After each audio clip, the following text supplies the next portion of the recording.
Bonjour, ici Andy de Santé Carnivore et aujourd'hui je te parle des fibres pour gérer la vitesse du transit intestinal. Oui, je vais te parler de constipation et de diarrhée. C'est ma deuxième vidéo sur les fibres. Si tu n'as pas vu la première où je parlais un peu de l'histoire des fibres, je t'invite à aller voir ça, ça va être en description.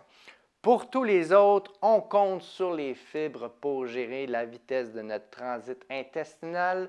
Comme si on ne faisait pas confiance en notre corps pour gérer ça, on sent qu'on a le besoin d'intervenir à tout prix. Il faut savoir qu'il y a deux grandes catégories de fibres. Les fibres solubles qui peuvent se dissoudre dans l'eau et les fibres insolubles qui ne se dissolvent pas dans l'eau.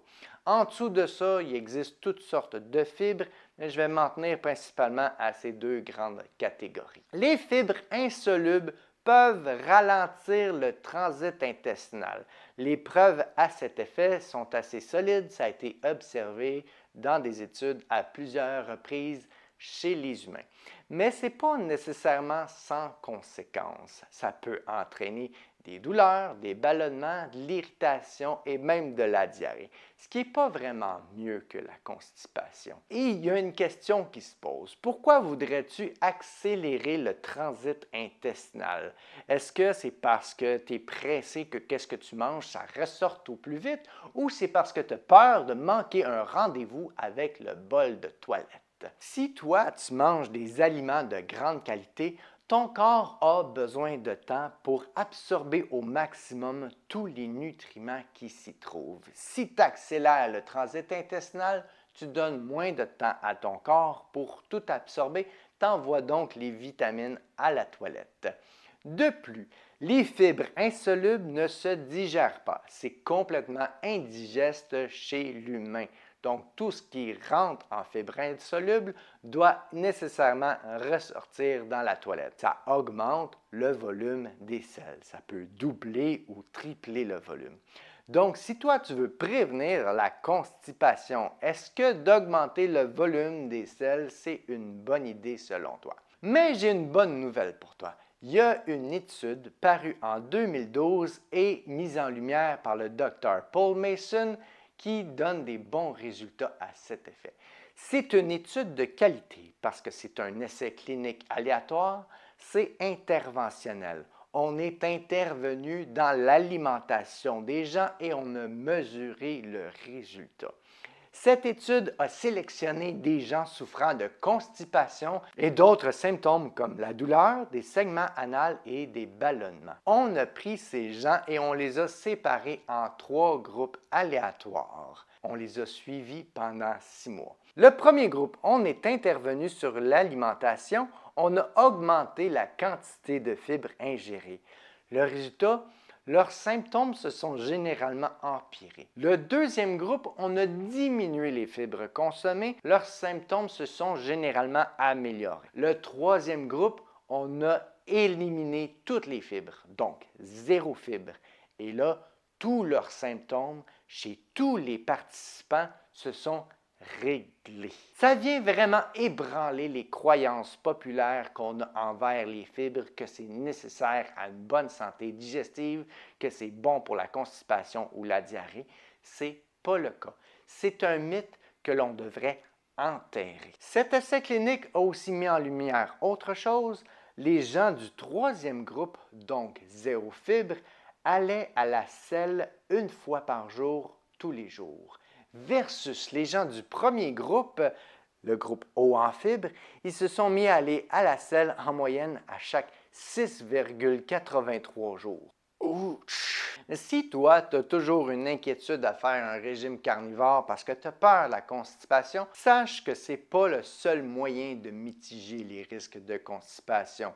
Les fibres insolubles n'ont pas le monopole du super pouvoir du transit intestinal et Santé Carnivore peut t'aider là-dedans. Maintenant, les fibres solubles. Mais avant d'en parler, j'aimerais beaucoup que tu aimes la vidéo parce que ça va m'aider à faire chier les gens. Les fibres solubles peuvent ralentir le transit intestinal. Tantôt, tu voulais l'accélérer, maintenant, tu veux le ralentir. Tantôt, tu augmentais le volume des selles, Maintenant, tu veux créer un bouchon pour pas que ça sorte. En effet, les fibres solubles absorbent l'eau et viennent créer une espèce de gel qui peut ralentir le transit intestinal. Par contre, là, on se concentre encore une fois sur un seul marqueur plutôt que d'essayer de régler le problème.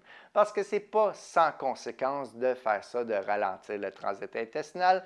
Ça peut être irritant sur les intestins, ça peut occasionner de la douleur, ça peut même occasionner de la constipation. Il y a une méta-analyse qui est sortie en 2022 sur ce sujet. Une méta-analyse, c'est une étude où est-ce qu'on étudie un paquet d'autres études. On évalue la crédibilité et la preuve de chacune de ces études-là et on vient faire une espèce de consensus. Cette méta-analyse a déterminé que dans le meilleur des cas, dans certaines situations avec certaines fibres solubles, en particulier la fibre de psyllium, ça pouvait mitiger la diarrhée une fois sur deux. Donc, c'est très variable. Et concernant les autres fibres solubles, les résultats étaient beaucoup moins probants que ça. Il y a même des fibres solubles qui peuvent exacerber la diarrhée. Et là, on remet ça dans un contexte alimentaire, parce que les fibres, dans un contexte de supplément, oui, on peut avoir une fibre soluble bien précise. Mais dans une assiette, c'est beaucoup plus complexe que ça.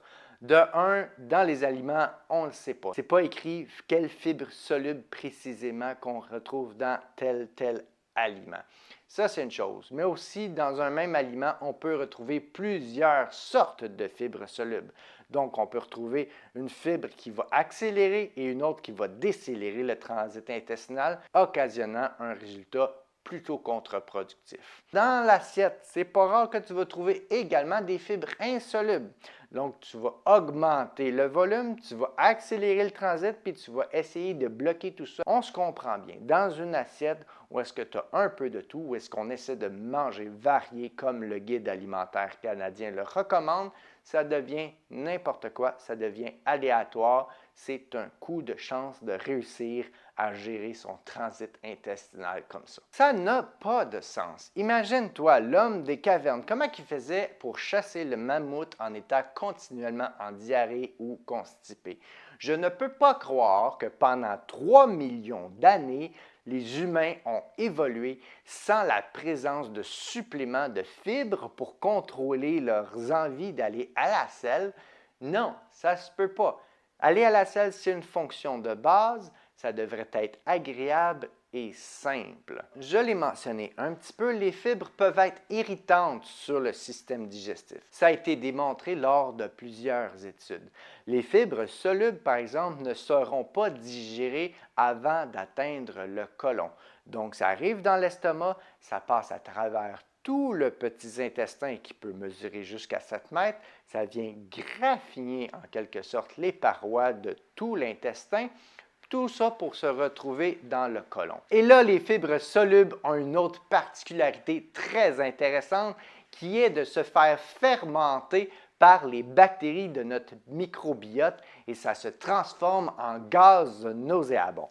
Si tu veux attirer l'attention à ton travail, je parle par expérience, ce n'est pas le bon moyen. C'était un de mes problèmes, j'ai un syndrome du côlon irritable, il paraît que mon transit intestinal est un peu trop rapide, ce qui fait que j'étais continuellement en diarrhée et les fibres me donnaient de ces flatulences. C'en était gênant, j'ai failli tuer un de mes collègues. Donc, les fibres, que ce soit solubles ou insolubles, ce n'est pas un bon moyen pour gérer le transit intestinal. Il faut apprendre à faire confiance en notre corps. Le régime carnivore m'a aidé, ça peut également t'aider et j'espère que tu as apprécié la vidéo. N'hésite pas à aimer, commenter, partager. On se retrouve dans la prochaine et sur ce, santé carnivore!